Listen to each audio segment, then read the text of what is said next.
اللہ اکبر۔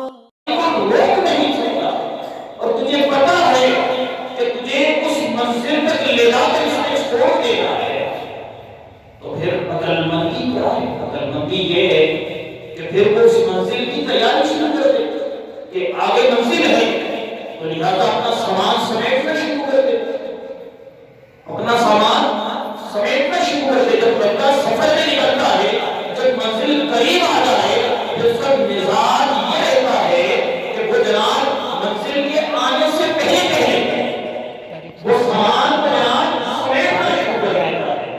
تو جناب مجھے یہ بتائیے، ہم میں سے کسی کو پتا ہے کہ ہم نے کتنے دن جینا ہے، کتنے دن ہم نے رہنا ہے؟ کسی کو نہیں پتا۔ اللہ کا یہ فرماتا ہے اذا جاء الاجل لا يستأخرون ساعة ولا يستقدمون، جب موت کا وقت آئے گا نہ ایک گھڑی پیچھے کی جائے گی نہ آگے، موت فکس رہنے پر آئے گا۔ تو پھر تیاری ہونا سیکھنا چاہیے۔ موت نے کبھی یہ نہیں دیکھا کہ بچہ ہے تو اس کو جوانی کی تحریف کو پہنچنے دے، اگر یہ جوان ہے اس کو بڑھاپے کی تحریف کو پہنچنے دے، نہیں جناب۔ جو وہ وقت مقرر ہے اس وقت پر موت میں آ جانا ہے۔ تو ہمیں نہیں پتا ہم نے کتنے لکھے رکھے ہیں کیا چل رہا ہے اور ہمیں کس وقت موت نے آ کے دبوچ لینا ہے، یہ سانس کی لڑیاں کیوں جلانی ہے؟ تو پھر کیوں نہ عقل مندی تو یہی ہے کہ ہم موت کی تیاریاں شروع کرتے ہیں۔ دنیا کی تیاری تو ہر کوئی کر رہا ہے بھائی، سویر سے شام تک کیا کر رہے ہیں؟ دنیا کی تیاری کر رہے ہیں۔ اچھی آسائشیں، اچھا کھانا، اچھا پینا، اچھی تعلیم ہو، سب کچھ ملے ہمیں، اس کے لیے اوور ٹائم سے لے کر ہر کام، ہر طرح کے ذرائع استعمال کر رہے ہیں۔ لیکن وہ کون سے ہیں لوگ جو آخرت کی تیاری نہیں کر رہے ہیں؟ ان کتنے خوش نصیب ہوں گے جنہوں نے زندگی کے ساتھ ساتھ آخرت کی تیاری بھی رکھی ہے، وہ بڑے خوش نصیب ہوں گے۔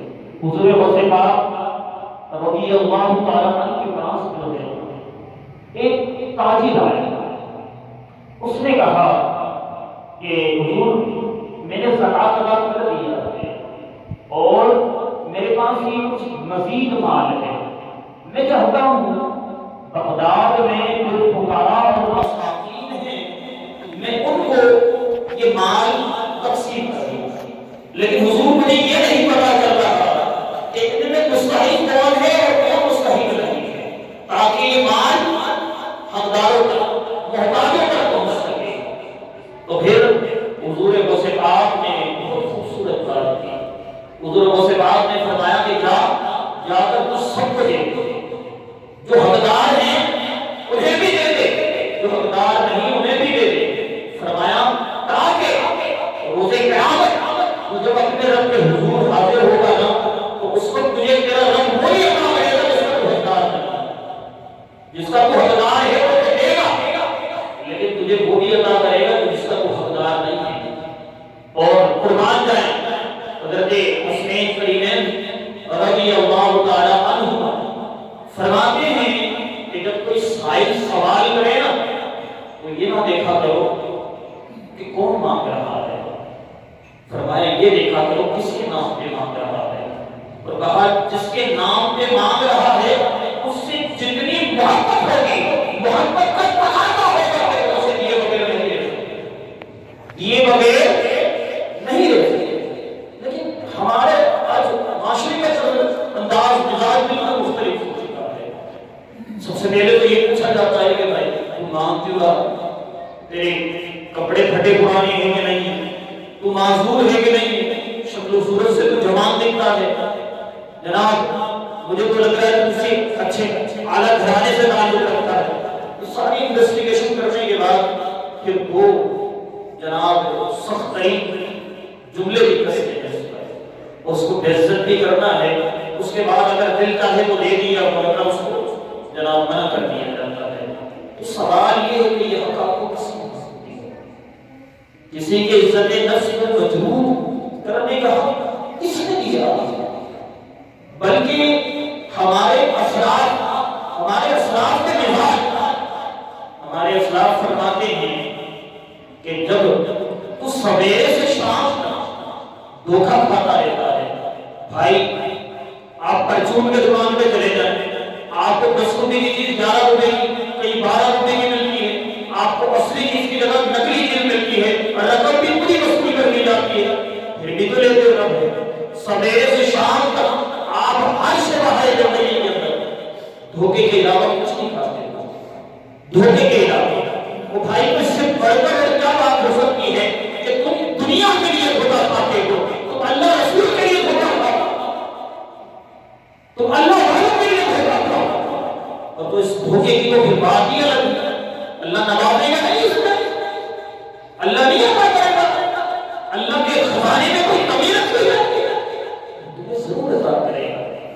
اور دوسرا مثال دیا کہ اگر تمہارا جو ضعف ہے، اگر تمہیں منع کرتا ہے کہ بھئی نہ کوئی سے، تو فرمایا کہ تمہیں کوئی حق حاصل نہیں ہے کہ تم اسے ذلیل کرو، تو اس پر سب جملے کسو۔ کہا جب زندگی بھر تم لوگوں سے معافی تلافی کرتے رہتے ہو تو جناب اس سے معافی لینے سے کیا پتا جاتا ہے کہ بھائی معاف کرو، اتنے جملے کسنے میں بھی تمہیں تکلیف ہو جاتی ہے۔ اللہ پاک شاید تمہیں اس پر بھی اجر عطا فرما دے کہ تم معافی مانگ رہے، معافی مانگنا تو یہ اللہ اس کے محبوب، اللہ اس کے محبوب نے ہمیں سکھایا ہے۔ تو جب تم بڑے بڑے سے معافی مانگتے ہو، کبھی دولت، کبھی ظلم و ستم کے اندر کس طرح معافی مانگتے ہو، تو ان غریبوں سے کیوں معافی نہیں مانگتے؟ اور جب ادھر ظلم و ستم کی چھٹی کے اندر کس طرح معافی مانگ سکتے ہو؟ ان غربا مساکین سے معافی مانگو، اللہ تمہارے دل میں تمانیت اتار دے گا، اللہ تمہارے دل میں سکون اتار دے گا، اللہ تمہارے مزاج کو بدل دے گا، تمہارے سر کو وسیع کر دے گا۔ کوئی آدمی بھی اللہ پاک کی جانب سے آزمائش ہے، کیا پتا اللہ تعالیٰ نے اس کے دل میں یہ بات ڈالی، اس دل الاسباب کو اللہ تعالیٰ اس نے دل دے گا، مزاج دے گا، شکل و صورت دے گا، اس نے اپنے